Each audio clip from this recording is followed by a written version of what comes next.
Aper, la marque de vêtements qui respecte votre identité. En vente exclusive sur aper-mode.com. Présente. Ici Sud Radio. Les Français parlent au français. Je n'aime pas la blanquette de veau. Je n'aime pas la blanquette de veau. Sud Radio Berkov dans tous ses états. Dans tous les états, parce que, évidemment, comme toujours et tout le temps, nous avons des motifs d'affrontement et puis des motifs qui vraiment posent question. Par exemple, ce projet de loi. Ce projet de loi porté par Éric Dupond-Moretti, ministre de la Justice, et il dit ceci. Il veut durcir les sanctions contre les parents dont les enfants mineurs auraient commis des crimes ou des délits. Que les parents tiennent leurs gosses, avait-il déclaré en juillet 2023, après les violences, vous savez, les fameuses violences urbaines, les émeutes, après la mort de Naël à Nanterre, voilà. Et donc, lundi dernier, le média L'Opinion a dévoilé un projet de loi relatif à la responsabilité parentale et à la réponse pénale en matière de délinquance des mineurs porté par le ministre de la Justice. L'objectif, restaurer la parentalité. Concrètement, ce texte prévoit de durcir les sanctions de l'article 227-17 du Code pénal, et notamment les 2 ans de prison et 30 000 € d'amende infligée aux parents en cas de crime ou délit commis par leur enfant mineur. Et ça pourrait passer, si le projet est ratifié, à 3 ans de prison et 45 000 € d'amende.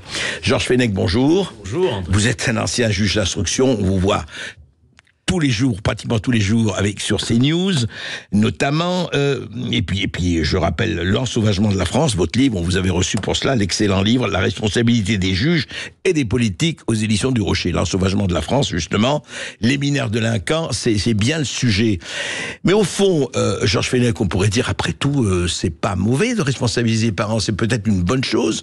Que fait Éric Dupond-Moretti en disant, écoutez, les parents mineurs, les enfants mineurs, tenez-les, gardez-les, ou en tout cas gardez-les au sens vrai du terme, vertueux du terme. Après tout, sinon, ça continuera comme ça, non ? Ouais, ce projet de loi, moi je le qualifie de poudre aux yeux, tout simplement. Il ne changera strictement rien à la situation actuelle. Pourquoi ? Qui est gravissime. Oui. Écoutez, réfléchissez une seconde. Vous avez rappelé le texte du Code pénal, c'est l'article 227-17 du Code des mineurs, du Code pénal, qui punit déjà, depuis de très nombreuses anrenées, les 2 parents, ans de prison, 30 000 € d'amende, pardon. Si, du fait de leur carence éducative, leur rejeton commet des infractions. Je vous pose la question, est-ce que vous savez combien de fois, c'est un article qui existe au moins depuis 10 ans, en plus même. Combien de fois les juges ont appliqué cet article ? Est-ce qu'on sait ? Est-ce que vous savez ? Jamais. Jamais. Jamais. Ah, il n'a jamais été appliqué. Il doit y avoir une ou deux exceptions. Disons, il n'y a pas les juges ne veulent pas condamner pénalement.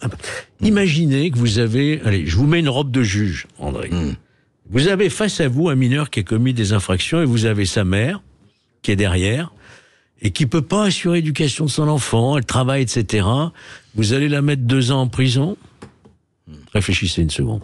Donc voilà un texte qui n'a jamais été appliqué et on vient nous faire croire qu'on va aggraver les sanctions, on va les passer de 2 ans à 3 ans. Un texte qui n'a jamais été appliqué, il va être appliqué parce qu'on va augmenter la pénalité encourue. Ça n'est pas crédible et c'est un peu se moquer du monde. Moi je vous le dis très clairement. Vous dites que c'est de la communication, quoi, pour vous ? Mais en fait, si vous voulez, pour bien comprendre la chose, il faut remonter à l'ordonnance de 1945 sur la délinquance des mineurs. Juste à la fin de la guerre, où il y avait des orphelins, leur père était mort à la guerre, etc. On met l'accent, quasiment l'exclusivité de la réponse, sur le primat de l'éducatif, comme on disait. C'est ce qu'on concevait à l'époque. Mais aujourd'hui, les délinquants qui s'entretuent, les criminels de 15 ans, à la Kalachnikov ou au couteau, ça n'est plus les chiens perdus sans collier de Gilbert Cesbron, qui décrivait à l'époque. Il y a 80 ans, oui. Voilà, ça n'est plus du tout les mêmes mineurs, pas du tout. Et donc, qu'est-ce qu'on a fait en 2021 ? Je me suis dit, en 2021, avec Nicole Belloubet et Éric Dupond-Moretti, on va enfin réformer cette ordonnance de 45, qui était datée. Bien sûr. On la réforme comment ? Par une ordonnance. Il n'y a eu même pas de débat parlementaire. Et on aurait pu quand même s'attendre à raffermir le traitement de cette délinquance. Ça a été tout le contraire. On a eu une idée, absolument génial en 2021. On a créé, pour les mineurs, la césure du procès pénal. Alors, c'est quoi la césure du procès pénal? C'est qu'aujourd'hui, quand le mineur comparaît devant le tribunal ne peut même plus le condamner. Il va simplement dire il est coupable ou il n'est pas coupable. Et s'il dit il est coupable, il est obligé, le tribunal, de renvoyer l'affaire à 9 mois, 1 an, pour savoir éventuellement quelle condamnation il pourrait appliquer. On ne l'applique aucune condamnation quand il est interdit par la loi. C'est la césure du procès pénal. Comme si déjà les tribunaux pour enfants n'étaient pas débordés, on va créer 2 audiences pour une même affaire. Alors, mettez-vous à la place du jeune mineur de 15 ans qui vient de commettre des trafics de stupéfiants, et il s'entend dire bon, t'es coupable de trafic de stupéfiants, on te reconvoque dans 1 an pour savoir quelle peine éventuellement on pourrait te prendre. Mais c'est quoi ça? C'est de l'impunité. Et donc le mineur rentre dans son quartier, voilà. Alors on nous dit oui, mais maintenant avec le projet de loi d'Éric Dupond-Moretti, il ira passer une nuit dans un établissement de nuit fermé, etc. Mais personne ne peut croire en l'efficacité. Et en plus, ce projet de loi nous dit mais les parents, ils vont payer 200 € à une association citoyenne. Ouais. Non, il faut arrêter. Alors, ce sont des erreurs historiques qui s'expliquent par une idéologie qui consiste à dire le mineur est irresponsable de ses actes, ce mineur, il est victime de discrimination sociale, ethnique, etc. En fait, on est toujours dans la culture de l'excuse. Il ne faut pas condamner les mineurs. Or, aujourd'hui, les mineurs, c'est 20% de la délinquance toute confondue. Un crime ou délit sur 5 est le fait d'un mineur de plus en plus jeune, de plus en plus violent. Soit on change de logiciel complètement, et là j'aimerais peut-être vous faire part de quelques propositions, soit on continue à amuser le peuple, quoi. Oui, parce que ce que vous dites, c'est d'abord cette sanction financière n'est jamais appliquée, la sanction prison n'est pratiquement jamais appliquée. Souvenez-vous, pendant les émeutes de juin-juillet dernier, tout le monde s'en souvient. Oui, Naël, les fameuses... Qu'est-ce qu'on a entendu dire? Les parents vont payer. Qu'est-ce que j'entends à l'Assemblée nationale, le Premier ministre dire « tu casses, tu payes ». Mais ils payent avec quoi? Ce sont eux qui ont reconstruit les écoles, les commissariats, les mairies, qui ont été plus d'1 milliard, d'euros de dégâts. C'est qui a payé, à votre avis? Le contribuable français en général. Voilà. Donc arrêtons de tromper les gens en disant voilà, on va sanctionner les parents, ils vont payer, on va leur faire des stages. Tout ça a déjà été essayé 1000 fois, ça ne marche pas. Donc, actuellement, l'impunité marche très bien, merci. Et elle continuera. C'est ça, elle continuera. Alors, qu'est-ce qu'on peut faire, Georges Fenech? Alors, est-ce qu'il y a quelque chose? Parce que si elle va continuer, s'il y a l'impunité, vous le savez très bien, la nature ayant horreur du vide, ça va continuer encore et encore. Il faut vraiment considérer que le mineur, pour l'arrêter, il lui faut une sanction qui soit visible. Tout de suite. Moi, je suis pour la tolérance zéro pour le mineur. Vous tuez dans l'œuf sa délinquance. Je peux vous raconter une anecdote? Allez-y. Je me baladais à Lyon un soir d'été, face à la passerelle du palais de justice, en bord de Saône, un endroit qui m'est particulièrement cher, puisque j'ai exercé là-bas.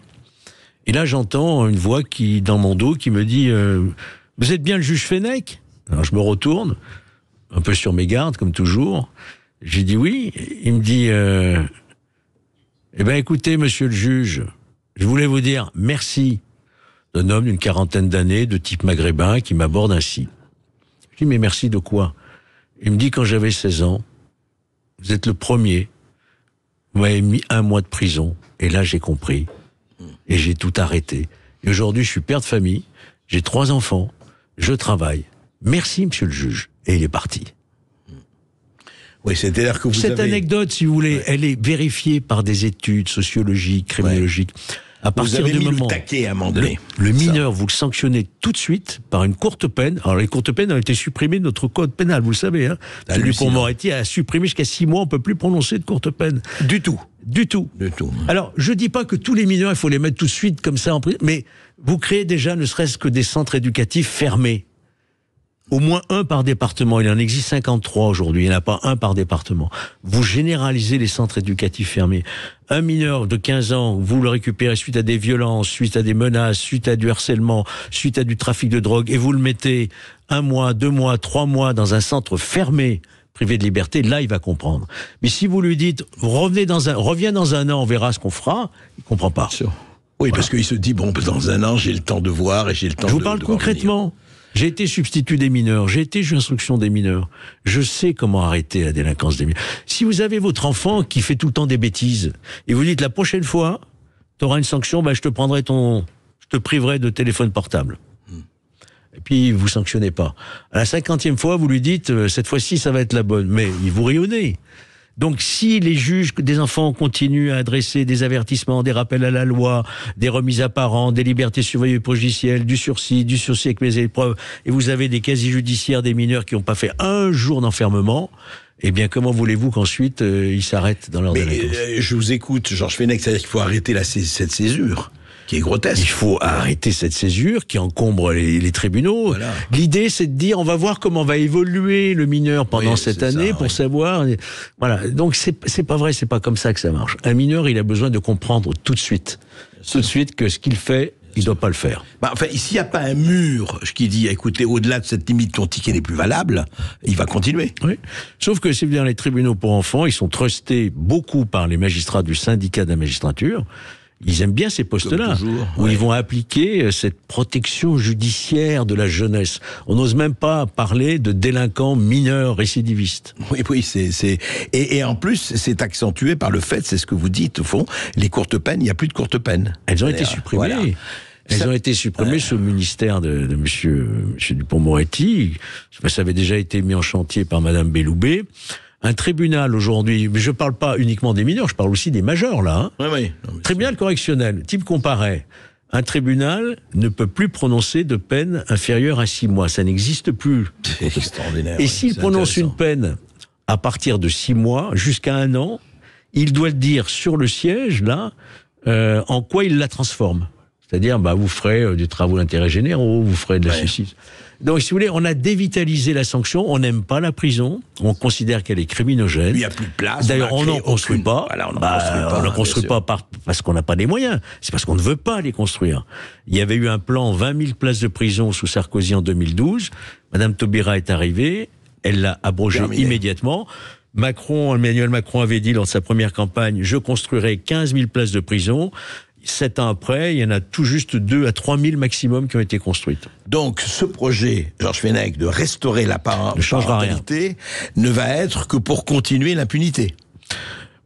On apporte une réponse au bon peuple, je dirais, en disant, vous allez voir, les parents vont payer, je vous donne rendez-vous dans quelques temps, vous verrez, ça ne changera rien du tout.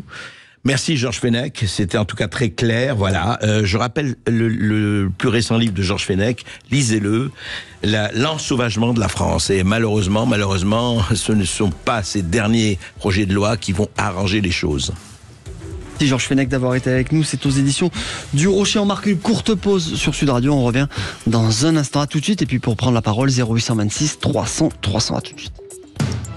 Sud Radio Berkov dans tous ses états. Appelez maintenant pour réagir 0826 300 300.